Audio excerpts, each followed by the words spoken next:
पर मेरे नौजवान साथी, मेरे जिला अध्यक्ष जो इतनी भारी संख्या में नौजवान साथियों को यहां लेकर के पहुंचे हैं, उसके बाद आज एचपीएससी के अपमानजनक बयान जो चेयरमैन कहते हैं कि हरियाणा का युवा अभी नौकरी के लायक नहीं है, ये वही चेयरमैन है जिनके दफ्तरों में कभी 4 करोड़ रुपए पकड़े गए रिश्वत के तौर पर और एक बार 1,70,00,000 रुपए पकड़े गए। और जिस कमेटी ने ये पैसे पकड़े थे वो और किसी की नहीं, वो मुख्यमंत्री की खुद की बनाई हुई कमेटी थी जिन्होंने इसका सारा का सारा जुम्मा लिया था। आज किसी को भी सजा नहीं मिली, किसी के ऊपर कोई कार्रवाई नहीं हुई। मैं नहीं कहता, पिछले दिनों हमारे ही प्रदेश के 2 मंत्रियों ने इस बात को कबूला था, एक तो ढांडा जी और दूसरे अनिल विज जी कि किस प्रकार आज उनके डिपार्टमेंट में धांधलेबाजी होती है, रिश्वत ली जाती है। अरे जब मंत्री कबूल कर रहे हैं तो इस सरकार किसी बात का फैसला क्यों नहीं करती? ये सरकार किसी को दोषी क्यों नहीं करार करती? क्योंकि स्वयं सरकार में बैठे लोग इस बात पे गवाही दे रहे हैं कि किस प्रकार उनके डिपार्टमेंट में रिश्वत लेते हैं और जो कि ऊपर तक जाती है। आज अगर मैं पेपर लीक की बात करूं, चाहे वो ग्राम सचिव का हो, पुलिस का हो, असिस्टेंट प्रोफेसर का हो या एग्जाम पेपर लीक होने का हो, ये कहीं और से नहीं होते, ये स्वयं सरकारी दफ्तरों से होते हैं। और पेपर लीक छोड़ो, हरियाणा प्रदेश के अंदर तो आज ये हाल है कि हमारे खुद के शिक्षक इतने सक्षम नहीं है कि वो हमारा प्रदेश का पेपर सेट कर लें। पिछले दिनों ज्योग्राफी का पेपर जो हुआ था, पेपर हो चुका है, बच्चों ने पास भी करा है, लगभग 200 से 225 बच्चे हरियाणा के उसमें पास हुए हैं, लेकिन उनको अभी तक नौकरियां नहीं रखी गई। ये नाइंसाफी नहीं है तो और क्या है आज के युवा के साथ। अगर मैं दूसरी तरफ बात करूं यूपीएससी की, तो आप देखिए कि कैसे पिछले 2 वर्षों के अंदर हमारे प्रदेश में के बच्चों ने 120 बच्चों ने यूपीएससी का पेपर क्लियर करा, जिसमें से 64 बच्चे ऐसे थे जो रैंक वाइज अगर देखो तो 100 से नीचे थे। और जो अभी हाल ही में रिजल्ट आया है यूपीएससी का, उसमें एक अपना भाई है आकाश ढुल जो पूरे हिंदुस्तान में 3रे नंबर पर रैंक में आया है। लेकिन मैं पूछना चाहता हूं कि आज क्या ये बच्चे जो यूपीएससी का पेपर क्लियर करके आते हैं, हमारी सरकार इनको योग्य नहीं मानती कि ये हरियाणा में नौकरियां कर सके? इनका बस चले तो ये तो आपको सिर्फ और सिर्फ ड्राइवर, चपड़ासी, कंडक्टर की नौकरियां दे सकते हैं, कोई अच्छे पदों पर बिठाने का फैसला नहीं कर सकते।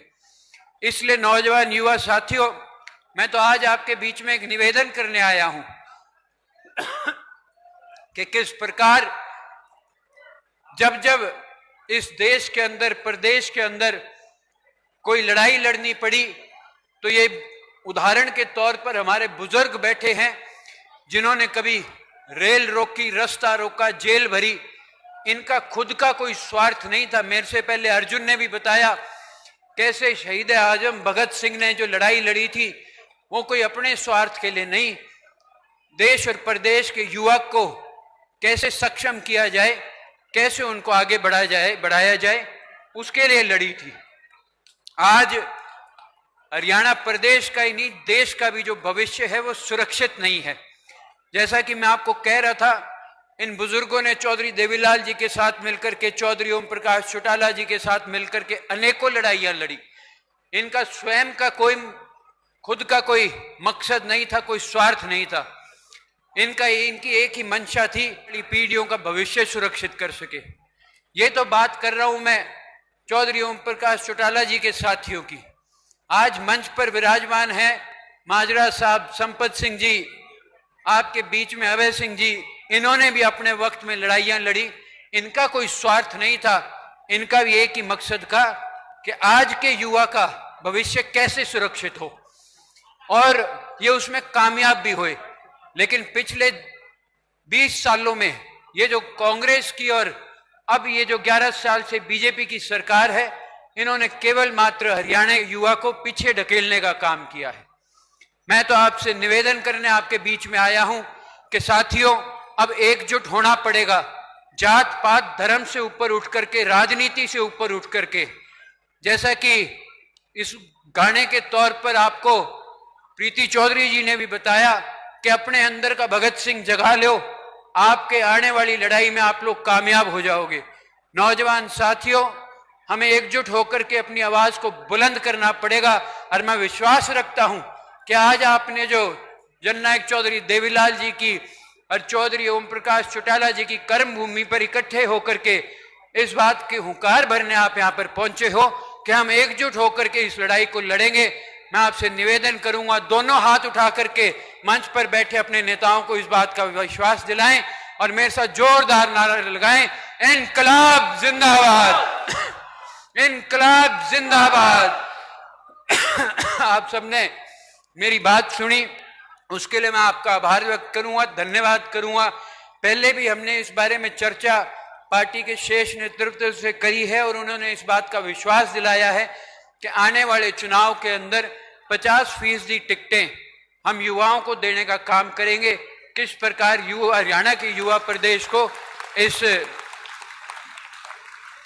प्रदेश की विधानसभा में और देश की लोकसभा तक पहुंचाने का काम करेंगे।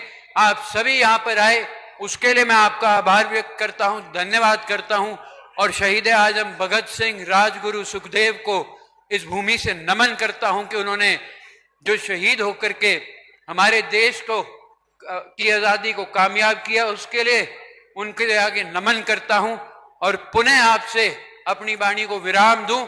एक बार फिर नारा लगवाऊंगा, इनकलाब जिंदाबाद। आप सभी का बहुत बहुत धन्यवाद।